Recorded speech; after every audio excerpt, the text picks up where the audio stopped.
Hello and welcome to WSD Voice, a podcast focused on positive and informative news in Waterford School District. I am your host, Sarah Davis, the Director of Communications and Community Relations, and I'm here with my co-host, Waterford School District Interim Superintendent Darin Holley. Today, Darin and our special guest, Director of Instructional Technology, Data and Assessment, that's quite a title, Elizabeth Kutchey, are here to discuss with me the historic investments in curriculum and technology Waterford School District has made since 2020.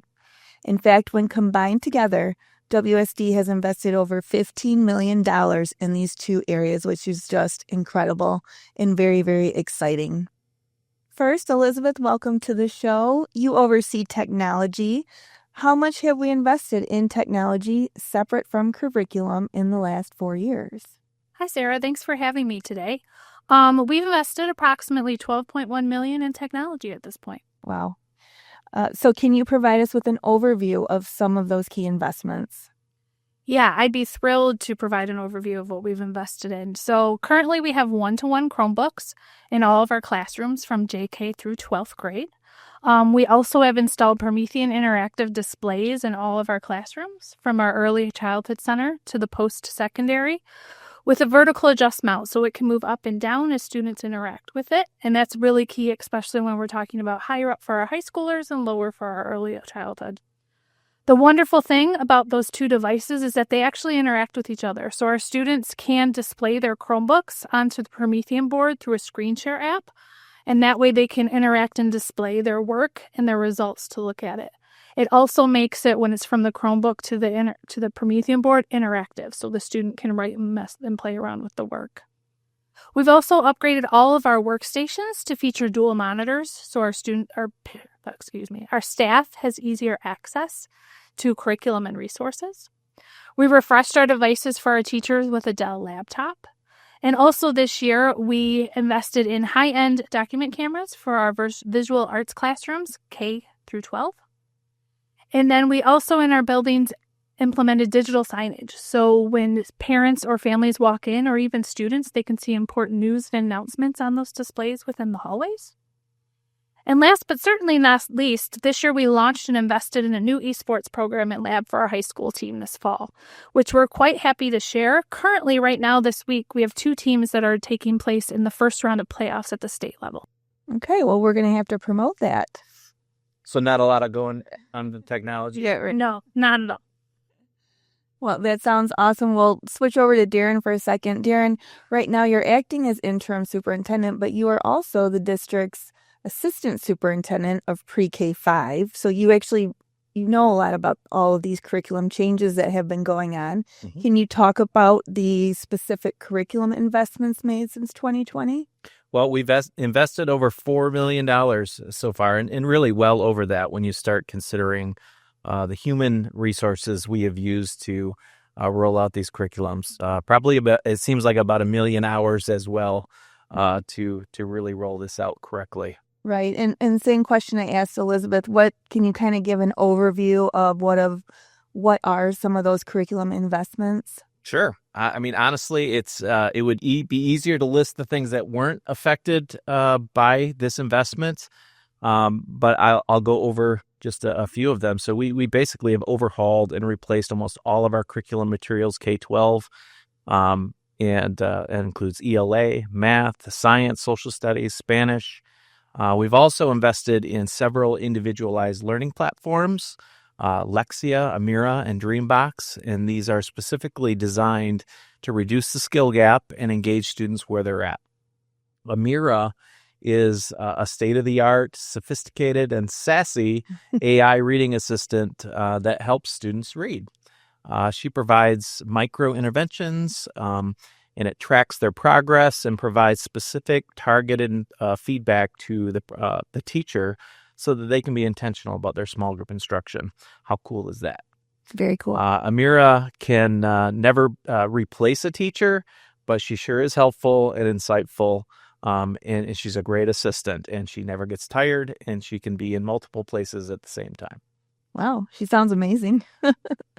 So instead of just simply talking about these investments, we thought it would be a good idea to actually showcase our classrooms.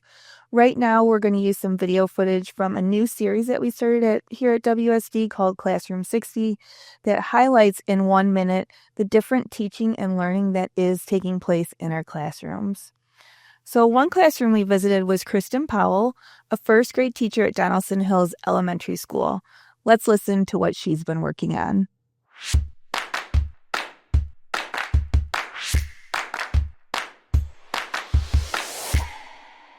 Hi, I'm Kristen Powell, and I teach first grade at Donaldson Hills. And you're going to be seeing a reading lesson from our HMH curriculum.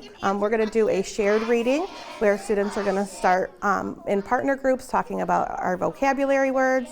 And then we are going to be talking about asking and answering questions, which is spiraled throughout the curriculum. So as we're reading the text, I have some key points that I like to point out to the students, and we stop and ask and answer our questions and talk in partnerships again.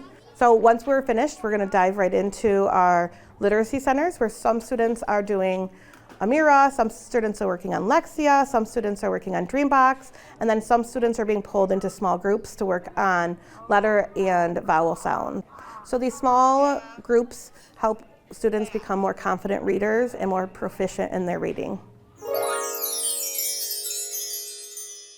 Okay, so Ms. Powell provides a great example of how she teaches our HMH reading curriculum, as well as how she is implementing that new technology that Darin was just talking about, having the students utilize Lexia, Amira, Dreambox, and those Chromebooks in her lesson. Next, we have Sarah Johnson, a 6th grade science teacher from Pierce Middle School.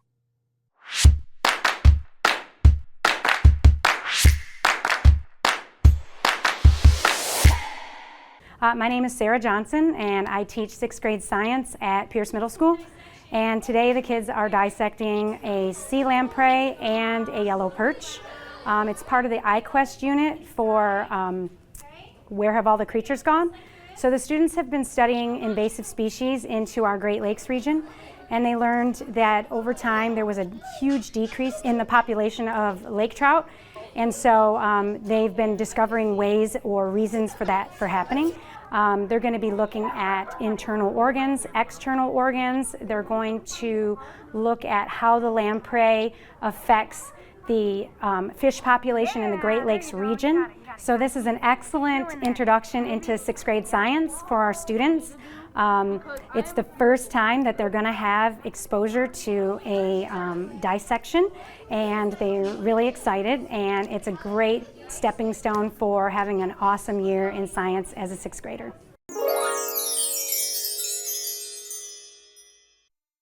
And as you can see, some very hands-on learning going on there in Miss Johnson's classroom with the dissection of those sea lampreys. And last, we have Melissa McGill, a 5th grade teacher at Haviland Elementary.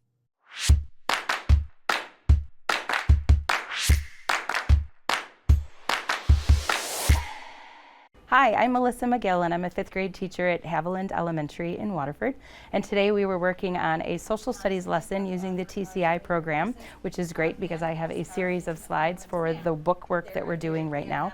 We were learning about latitude and longitude and how it gives us the 4 hemispheres of Earth, north, south, east, and west, and how when we look at a map that's kind of like a globe, it's been squished out to show us everything. So today's purpose is to try to find an absolute location on a map that's in their book and on the screen at 0 degrees north and 60 degrees west, trying to name which continent is there. So they're practicing their ability to use coordinates on a grid, which is the way that latitude and longitude lines are set out. And we had a lot of fun with it.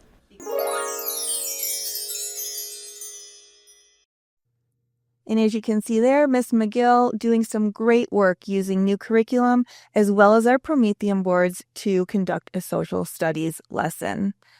These 3 teachers are just a few examples of the wide-ranging impact these investments have had on both students and staff.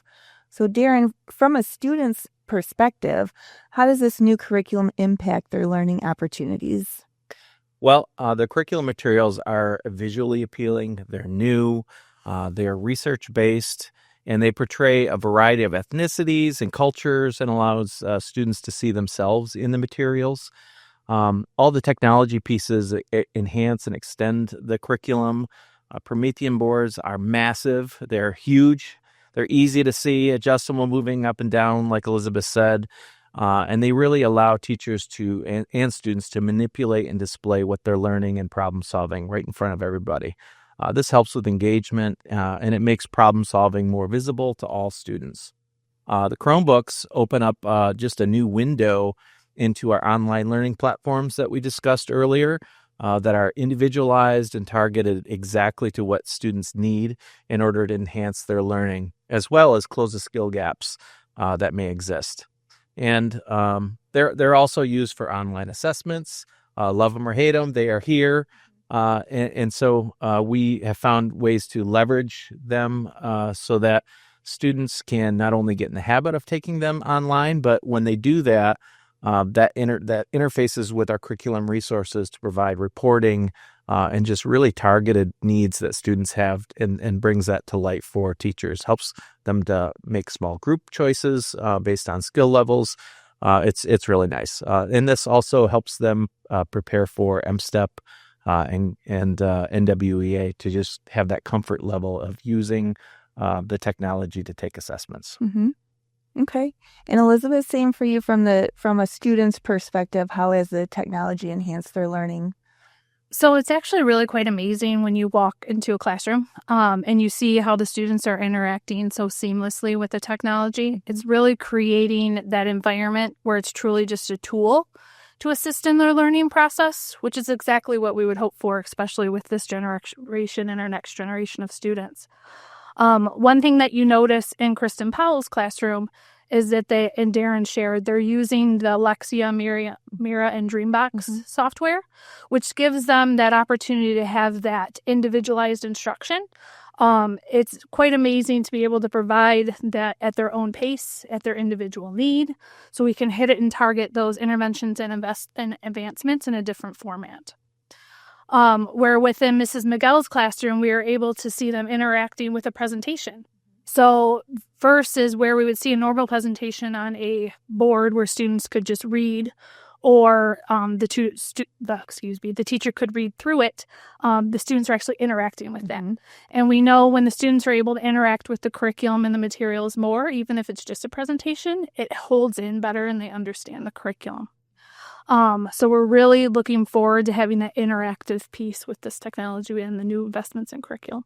Yeah, I appreciate that sort of before and after look at how that's affecting things. So we just talked about the students' perspective, but it's affected staff as well, too. So what are some changes for staff? So always our key investment with staff is making sure that they understand the why. So getting them from the very beginning of the ground floor, thinking about why we're purchasing it, how to implement it. One thing that we always seek in advice from our teachers is looking for how are you going to use it? What are you hoping to achieve? And what would that look like when you implement it? So we do that through a variety of ways, by in-person meetings, through videos that we send them through their email, and then through surveys. And as we invested in the curriculum that Darin shared about, most of our companies have moved to online resources. So one thing we really talked about with our teachers is finding how they could utilize and access that very similar to our students. So our students had one-to-one devices. So essentially our teachers almost needed that setup as well. So that's why we decided to invest in the dual monitor setup as well as the Dell laptop setup with our teachers. And then it's always our goal to invest in technology that's the most impactful for our staff as well as our students. Okay, Darin, how have the staff been supported by the new curriculum? Well, our CIA team, our curriculum instruction and assessment team, has been extremely thoughtful and thorough in their planning and preparation for large group, small group, and individualized coaching, just like teachers do for their students. And I think, our goal is to really learn alongside them and just walk alongside them in this journey. We've had several teacher labs that our goal is always to help deprivatize the practice that is happening in classes. So good practices are spread wide and far. And that really helps us to establish a culture of learning. All right. I'm not done. Sorry. With the abundance of these new resources, it's important to focus on the most impactful resources first and expand along the way. So as you know, we had a large amount of curriculum rolled out pretty much at the same time. They can't do everything all at once. So for our goal was to really try to chunk things along the way, focus on the most impactful, and then just keep expanding and adding layers. We went on the road. We met with grade level teams. We saw them several times through the last few years, and we guided them. We listened to what was working, what wasn't working, and then we continually asked for feedback and with the goal of identifying or removing barriers to that implementation and making adjustments along the way. And trust me, we heard feedback. All right. Well, on that note, we're going to take a quick commercial break, and we'll be right back to further discuss WSD's curriculum and technology investments. Hello, Waterford School District Superintendent Darin Holley here. The Waterford Pool and Fitness Center is your recreation and health community center. We offer a welcoming, supportive environment for people who are interested in recreation, fitness, and enjoyment. We have both land and water classes for all levels and offer annual and 3-month memberships. Find out more about our pool and fitness center programming on our website at wsdmi.org. That's wsdmi.org. And we are back discussing Waterford School District's recent historic $15 million investment in curriculum and technology. So, Darin, with all of these investments, I imagine it hasn't always been easy. I'm sure there was a lot of work getting the teachers on board, which you've already kind of referenced this, right? The different meetings that you going to different schools and talking and listening and all of that. But what were some things that you did to help with all of these transitions? Well, as I said, we asked for feedback and we got it. We had a lot along the way. And this really has been a huge shift for our teachers over the last several years. And it hasn't been easy. In fact, I've often said we are in deep shift, and I applaud everyone for all of their hard work that they put in so far, not just from the teacher level, but our curriculum department. They really have dug in and invested heavily in making sure that this goes right. But nothing goes off without a hitch. There are always issues along the way. So it's been very important to us to listen to that feedback and stay the course to a point, but also shift and adjust when we see something isn't working right. So all of these shifts have happened in a relatively short amount of time. We believe very, very strongly that these shifts were needed, and we're ready to move forward. So in that vein, we never wasted a crisis in this COVID funding, and along with bond money and a variety of grants, we were able to really maximize these one-time dollars to focus them in a way that will have a lasting impact on our students and their learning for now and into the future. And to date, our growth data has been really undeniable. Where in the past we may have seen pockets of growth here and there scattered throughout the district, we now have seen really exceptional growth in every building at every grade level for two consecutive years now. I mean, wow. Mm-hmm. This really helped with teacher buy-in. When